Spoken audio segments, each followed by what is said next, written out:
These are the three most important traits that you need to develop if you want to guarantee your chances of crushing it in engineering school. By the way, my name is Alex. I got a master's degree in chemical engineering from the University of Utah at the age of 22, and now I create advice videos for everybody, young engineers. I'm the big brother you never had, so hit the follow button if you feel like you need some help and you're struggling. There are a lot of qualities that are highly important to develop as a young engineer, but probably the most important one is the unbelievable, unshakable self-confidence that you need to have as an engineering student, because the reality is you are going to take some absolute academic beatings in school. You're probably used to being the smart person in school. You know, you always did well on the tests in high school.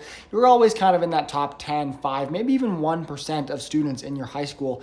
But then you get to engineering school and everybody's smart. And suddenly you're going to take a test and you're going to get a 30%, a 40%, maybe even a dreaded 15 or 20%.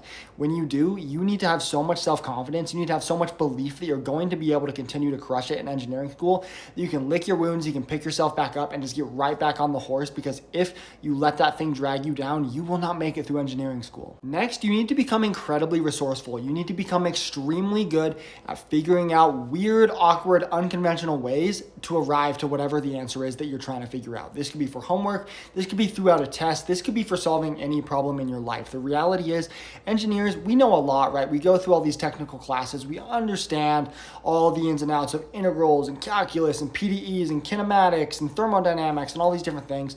But in reality, we're really just good at synthesizing information. We're good at finding answers in unconventional ways, and we're good at tying all that stuff together so we can reach an eventual solution. That is something that you need to be practicing right now. The last thing, and it is one that most engineers completely forget about, they completely neglect it, but you need to be building strong, genuine social skills. You need to get good at talking to people. Read Dale Carnegie's How to Win Friends and Influence People. Take courses on speaking. Do whatever you can to just become better at talking. Literally just go and talk to people all the time. Go to parties, go and hang out with friends, because the more time that you have just conversating with people, getting good at explaining yourself, getting good at selling yourself, because that's literally what you do in a job interview, you are going to set yourself up for infinite amounts of success in the future. The reality is most engineers just suck at talking, right?